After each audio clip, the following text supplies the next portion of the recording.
Como escolher a estratégia mais rentável? Bom, uma coisa que a gente faz, obviamente, é selecionar os ativos com a maior volatilidade implícita. Depois vamos identificar o cenário do ativo, porque a gente consegue ter uma escolha, fazer uma seleção de uma estratégia que possa ser mais rentável para com aquele cenário. E depois montar a estratégia de renda, obviamente, mais favorável para aquele cenário. Quando eu comecei, a estudar essas estratégias de renda com o mercado de opções, girava basicamente em cima das estratégias mais clássicas, Um lançamento coberto, um lançamento sintético, e aí depois você vai conseguindo pegar essas movimentações aí, essas definições de cenário para montar a sua estratégia.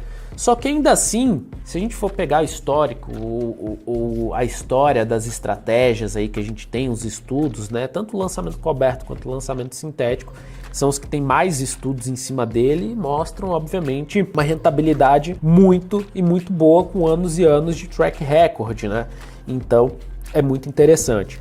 Agora, vamos lá, sobre selecionar os ativos com a maior volatilidade implícita. A volatilidade implícita é a volatilidade que o mercado está esperando para aquele ativo. E isso você vai conseguir achar nas plataformas de opções esse valor, tá? Quanto maior a volatilidade implícita que o mercado, a volatilidade que o mercado está esperando para aquele ativo, maior será a taxa recebida. Agora, aqui entra muito naquele ponto que eu comentei. Só faça a seleção dos ativos com a maior volatilidade implícita se ele estiver na sua lista de ações de boas empresas por bons preços. Tá? Eu pulei lá atrás, quando eu comecei a executar a estratégia, eu pulei a etapa da seleção das boas empresas por bons preços. Peguei só o que estava dando de maior volatilidade ali, me pagando bem pra caramba. Resultado, a estratégia obviamente não deu certo, porque o risco era ficar com uma bomba na carteira. Fiquei com a bomba na carteira e ela explodiu. Então, não pula a primeira etapa, tá? Pega esses ativos que você selecionou, que você escolheu, e aí sim você faz o filtro do que tem a maior volatilidade implícita para receber as maiores taxas. Sobre identificar o cenário do ativo. Você pode simplesmente executar uma estratégia de lançamento sintético, independente se o mercado está subindo ou caindo, ou um lançamento coberto, tá? Sem olhar cenário. O mercado está travado, o mercado está de lado, não tá? O que eu gosto bastante de fazer, e isso daqui já é um incremento, digamos assim, da estratégia, obviamente eu pego os dados de cotação desse ativo, eu vejo qual que é a volatilidade, o retorno médio esperado para aquele ativo no período, eu vejo qual que é o desvio padrão, ou seja, quantos por cento de chance ele tem de ficar em determinada faixa de preço, e aí eu começo a negociar dentro dessas faixas de preço. Tá? Então, se o ativo está subindo, ele tem baixa probabilidade de ficar aqui em cima, o que eu faço? Eu vou montar uma estratégia de renda recebendo um pouco mais de taxa, de dinheiro, justamente imaginando que o preço, estatisticamente, em termos de probabilidade, ele não vai se segurar nessa região. Então, obviamente, isso aumenta a rentabilidade da estratégia. Tá? Então, esse é um cenário, uma situação aí muito interessante. Obviamente, se o ativo está mais travado, mais neutro, consolidado ali, numa região mais ou menos ali do que é um retorno esperado para o ativo, com base nos dados, a gente consegue montar estratégias para ganhar justamente com essa lateralização do mercado, que foi o caso ali da CEMIG, por exemplo, que a gente montou. Um exemplo disso, a Ford, Então, a Ford no mercado americano, lá tem vencimento semanal de opções, então a gente consegue gerar essa renda semanal com opções, e aproveitando esses cenários, eu consegui aumentar de forma substancial a taxa. Léo, esses $202 aí, isso daí foi só nesse ano, $202 com uma conta ali, a conta que eu estava girando a Ford, ela tem aproximadamente $2.200. Então, para ter uma ideia ali da rentabilidade, da taxa que esse ativo já gerou, já nesse início desse ano, tá? E, obviamente, se o ativo é bom, está em um bom preço, eu não tenho problemas em assumir a compra do ativo. Eu posso fazer simplesmente a venda de put.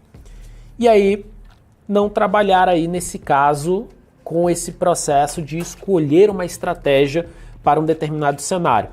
Primeiro você vai aprender uma estratégia mais simples, mais básica, como a venda de put, que vai te trazer um resultado sensacional, e depois você vai aprendendo a incrementar ali a estratégia, olhando o que pode ser interessante fazer ali naquele determinado momento ou não.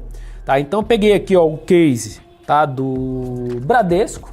Pô, o Bradesco, um ativo aí que se a gente for pegar também, ó, lucro líquido crescente, tá subindo pra caramba. E aí, se eu for olhar aqui, ROI, beleza, acima da taxa de juros, margem líquida, ok, histórico de preço. Então, olha que interessante o histórico de preço aqui, tá? Mas o que é isso? Pô, Bradesco está sendo negociado com preço sobre lucro de 6,39. Pô, o Bradesco é um dos maiores bancos brasileiros, né? E está sendo negociado com baita desconto. Por que isso acontece? Isso acontece por causa das ocasiões de curto prazo. Então veio um balanço ali que não foi tão bom, não animou tanto os investidores, principalmente com questão ali a provisão de despesas duvidosas, que veio num volume bem alto, e a empresa acabou sendo penalizada por isso. Está sendo negociada num preço, aqui ó, depois de 2015, tá, um ativo tá num dos melhores preços que já se encontrou aí, pelo menos nos últimos 10, 13 anos, né? A gente vê que, pô, ela tá no segundo melhor preço aí nos seus últimos 10, 13 anos, isso com o lucro líquido subindo. Então seria uma estratégia que, pô, não teria problemas nenhum em fazer uma venda de put. Então, deixa eu até abrir um bloquinho de notas aqui, ó, que a gente vai ver mais na prática isso daí. Então vamos lá, selecionei aqui, ó, CEMIG 4, selecionei BBDC 4, ativos que negociaria. Selecionei aqui, vamos botar aqui também, ó, Taesa, TAE 11, beleza, para a gente usar aqui de exemplo. Agora, eu gostaria de executar a estratégia de venda de put, com baixa probabilidade de ter que comprar o ativo em um desses ativos. Léo, posso dividir o capital e fazer nos 3? Pode, mas vamos dizer que você tem uma lista de 10 ações e você só tem 3 ativos para escolher. Nesse caso aqui a gente tem uma lista de 3 ações e eu só tenho um ativo para escolher. O que eu vou ter que fazer? Vou ter que fazer aquele passo, aquele processo da seleção desses ativos, ao qual estão com a maior volatilidade implícita.